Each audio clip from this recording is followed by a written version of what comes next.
Beribu kota di kota Ufa, Bashkortostan, adalah salah satu negara bagian di Federasi Rusia, yang mayoritas penduduknya beragama Islam. Negeri ini terletak di antara Sungai Volga dan Pegunungan Ural.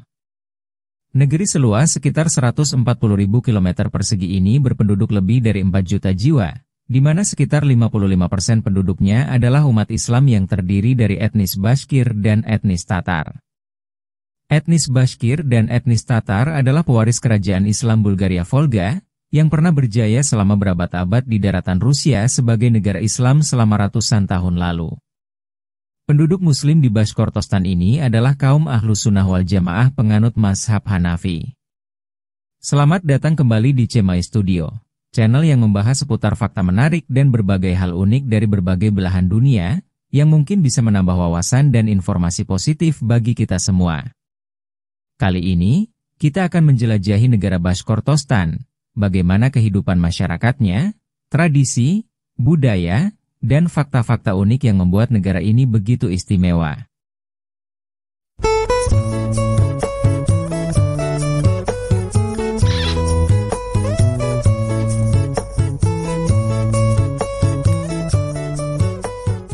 Berbicara mengenai negara ini, mungkin banyak dari kalian yang mengira kalau Bashkortostan merupakan sebuah negara berdaulat. Namun pada kenyataannya, Bashkortostan adalah sebuah negara republik otonom, bagian dari Federasi Rusia yang letaknya berada di kawasan timur Eropa, negara Rusia. Bashkortostan merupakan negara dengan populasi Muslim terbesar kedua di Federasi Rusia, di mana sebagian besar umat Islam di Bashkortostan ini adalah kaum Ahlus Sunnah wal Jamaah penganut mazhab Hanafi. Negara yang berpenduduk mayoritas Muslim ini, memiliki sejarah yang kaya dan masyarakat yang beragam. Selain dikenal dengan keindahan alamnya yang memukau, Bashkortostan juga terkenal dengan tradisi yang unik dan budaya yang beragam. Negara yang mendeklarasikan hari jadinya pada 23 Maret 1919 ini, tepatnya berada di wilayah Kaukasus Utara, di antara Sungai Volga dan Pegunungan Ural, yang secara geografis berbatasan dengan beberapa wilayah, seperti Oblast Sverdlov, Oblast Chelyabinsk, Oblast Orenburg, Republik Tatarstan, Republik Udmurtia dan Krai Perm. Di mana sebagian besar wilayah-wilayah tersebut merupakan wilayah otonom Federasi Rusia. Berdasarkan etnisnya, mayoritas penduduk yang tinggal di negara ini adalah suku Bashkir dan Tatar. Bashkir adalah penduduk asli Bashkortostan, di mana pada awalnya suku Bashkir ini adalah orang-orang keturunan Turki yang berbicara menggunakan aksara Turki kuno di masa lalu. Bahasa orang-orang Bashkir ini terus berkembang seiring perubahan zaman. Selama abad ke-10, mereka beralih ke aksara Arab, lalu kemudian pada tahun 1929 alfabet Bashkir diadopsi berdasarkan karakter Latinnya Alif, hingga tulisan berdasarkan abjad Rusia diperkenalkan pada tahun 1940. Bahasa Bashkir ini terbagi menjadi beberapa dialek menurut wilayahnya, seperti Timur, Barat Daya, dan Selatan wilayah Bashkortostan. Masyarakat Bashkir juga dikenal sebagai pewaris kerajaan Islam Bulgaria Volga, yang pernah berjaya selama berabad-abad di daratan Rusia sebagai negara Islam selama ratusan tahun lalu. Suku bangsa ini dikenal dengan budaya Islam Bulgaria Volga yang sangat kental, dengan berbagai tradisi dan budaya termasuk musik dan tarian, di mana pagelaran seni budaya turun-temurun ini masih terus dilestarikan hingga saat ini. Yang paling menarik adalah tradisi musik nyanyian tenggorokan yang dikenal sebagai odau. Dalam odau, penyanyi dapat menghasilkan dua nada sekaligus di tenggorokannya. Alat musik Bashkir yang khususnya menjadi ciri khas adalah kurai. Alat musik tiup ini merupakan sejenis rolling buluh, memiliki ukuran yang cukup panjang yang dipegang secara vertikal. Musik dan tarian tradisional Bashkir umumnya dilakukan pada pertemuan dan acara tertentu, seperti festival tahunan dan keagamaan. Selain musik dan tarian, negara ini juga kaya akan budaya kulinernya yang beragam, dengan berbagai hidangan khas yang mungkin hanya bisa ditemui di sini. Menu makanan di negara ini identik dengan hidangan berbahan dasar daging dan ikan, yang diolah dengan bumbu-bumbu dan resep tradisional warisan suku Bashkir yang kaya dengan cita rasa. Suku Bashkir sering menyantap fak beliash, yaitu sejenis kue bundar berisi daging dan kentang, yang termasuk santapan cepat saji. Ada juga kulama, sejenis sup yang masing-masing orang memasukkan apa yang mereka suka. Bahan-bahan kulama yang umum termasuk daging sapi, bawang, lapsha, wortel, dan bumbu-bumbu tradisional khas Bashkir. Selain melindungi tubuh dari pengaruh faktor lingkungan yang negatif dan berbahaya, pakaian juga membawa makna sakral, estetika, dan fungsi etnokultural tertentu. Dalam banyak hal, pakaian juga memberikan kita pemahaman yang mendalam tentang kehidupan leluhur. Dasar kostum Bashkir hampir selalu berupa kemeja yang mirip tunik, celana tanpa jahitan samping, dan pakaian luar yang menyerupai jubah. Untuk kemeja pria, memiliki panjang selutut dengan kerah lebar dan garis leher di bagian tengah.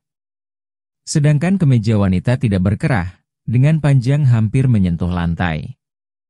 Biasanya, pakaian mereka akan dihias dengan pola, perhiasan, dan unsur kesukuan yang mengarah pada suatu makna simbolis. Bashkortostan yang termasuk dalam wilayah ekonomi Volga di Rusia, telah berkembang dengan baik secara pertanian maupun industri. Sumber daya mineral yang melimpah di republik ini, menyediakan banyak bahan baku untuk industri yang sedang berkembang. Minyak dan gas alam diekstraksi dari ladang minyak dekat Ufa dan Neftekamsk di barat laut, serta beberapa tempat lain di Bashkortostan. Selain itu ada juga biji besi, tembaga, mangan, garam dan pertambangan lain yang menyediakan bahan baku untuk industri kaca dan semen. Pertanian di Bashkortostan juga merupakan sektor terpenting bagi masyarakat di negara ini. Produk pertanian utamanya meliputi gandum hitam, oat, jagung, rami, gula, kentang, dan bunga matahari.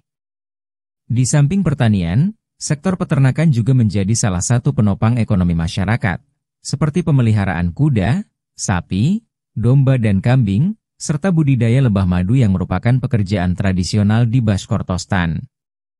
Madu merupakan kebanggaan masyarakat Bashkir, yang berkembang pesat sejak zaman kuno. Saat ini, Bashkortostan menempati urutan pertama di Rusia dalam hal jumlah koloni lebah, produksi madu pasar, dan penelitian ilmiah dalam industri lebah. Pertanian dan peternakan di negara ini tersebar luas di berbagai wilayah dan berkembang baik, dengan hasil produksi yang cukup besar hingga dapat diekspor ke beberapa negara lain di luar Rusia.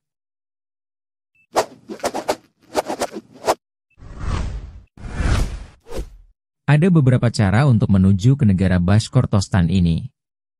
Kamu bisa terbang ke Bandara Internasional Rusia, dan melanjutkan perjalanan dengan kendaraan umum atau taksi ke kota Ufa, atau menggunakan kereta api dari kota Moskow atau Saint Petersburg.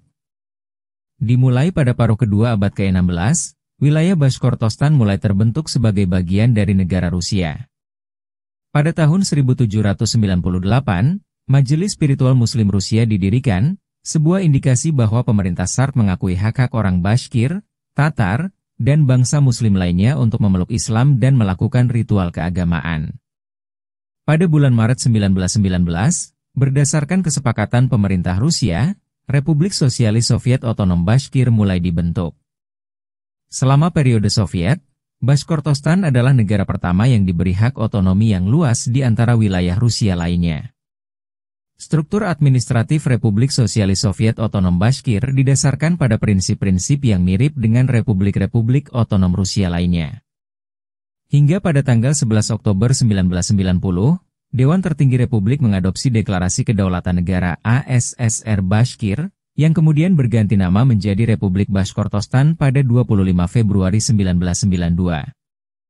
Untuk mata uang, negara ini menggunakan rubel sebagai alat pembayaran yang sah, dengan nilai tukar 1 rubel saat ini sama dengan Rp176. Dalam bidang olahraga, gulat merupakan salah satu olahraga paling populer di kalangan orang Bashkir. Bagi mereka, gulat sendiri merupakan olahraga dan disiplin latihan kuno, yang dulunya digunakan untuk mempersiapkan para petarung untuk berperang. Olahraga ini dikaitkan dengan sifat-sifat yang berharga seperti keberanian, kekuatan, dan kejantanan. Selain itu ada juga pacuan kuda, yang merupakan olahraga kegemaran dan menjadi hiburan bagi masyarakat di negara ini. Di mana secara historis mereka dikenal sebagai salah satu suku, dengan kemahiran berkuda yang sangat luar biasa. Ufa adalah kota bernapaskan Islam, yang merupakan jantung Republik Bashkortostan. Meski kota ini terbilang cukup besar dengan populasinya lebih kurang 1,1 juta jiwa, namun tidak banyak orang yang mengetahui tentang kota Ufa ini. Apalagi kota Ufa memang jarang disebutkan di media Rusia. Selain didominasi Muslim, kota ini merupakan pusat budaya dan sejarah bagi orang-orang Bashkir. Diperkirakan terdapat sekitar 1.200 masjid, termasuk Masjid Salafat Yulayev di kota Ufa yang mampu menampung hingga ribuan jamaah, yang dilengkapi madrasah dan perpustakaan. Masjid dengan kubah berlapis emas serta dikelilingi 4 menara setinggi 74 meter ini, disebut-sebut menjadi yang tertinggi di Rusia dan tertinggi kedua di Eropa. Selain itu, Bashkortostan adalah rumah bagi beberapa lembaga pendidikan besar, termasuk Universitas Negeri Bashkir, dan sejumlah lembaga teknis dan pedagogis di Ufa dan di kota-kota kecil di Republik ini. Banyak juga warga dari negara Bashkortostan yang belajar di kota-kota besar lainnya di Rusia, seperti Moskow dan Saint Petersburg, serta di luar negeri terutama di Turki dan Eropa Barat. Festival atau perayaan tradisional merupakan kegiatan budaya yang menggambarkan tradisi, seni, dan identitas suatu daerah. Festival juga bisa menjadi ajang untuk menyatukan komunitas dalam masyarakat, mempromosikan dan melestarikan budaya, serta memperkaya pemahaman tentang tradisi yang menyajikan hiburan dan edukasi. Salah satu festival di Bashkortostan yang unik dan menarik perhatian para wisatawan, baik lokal maupun luar negeri adalah perayaan Sabantu. Sabantu adalah festival musim panas tradisional, yang merupakan kegiatan favorit di antara suku Bashkir dan Tatar yang ada di negara ini. Perayaan ini diisi dengan berbagai pagelaran seni dan budaya seperti musik dan tarian, serta berbagai jenis kontes dan permainan tradisional yang diwariskan dari nenek moyang mereka. Acara ini diikuti oleh seluruh warga dari berbagai kalangan, baik orang tua maupun anak-anak. Salah satu permainan tradisional tersebut adalah perang bantal antara dua kontestan, yang duduk di atas sebatang kayu bulat dan mencoba untuk saling menjatuhkan satu sama lain.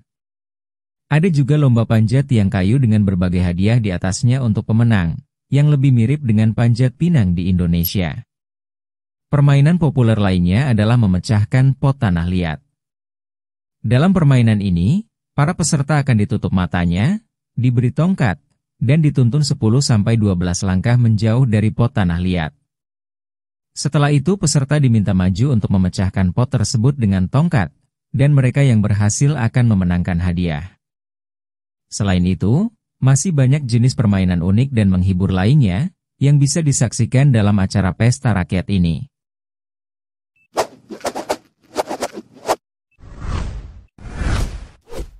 Demikianlah penelusuran kita kali ini. Semoga informasi ini bermanfaat dan dapat menambah wawasan serta memberikan pelajaran positif bagi kita semua. Jika ada saran atau pendapat teman-teman silahkan komen di bawah.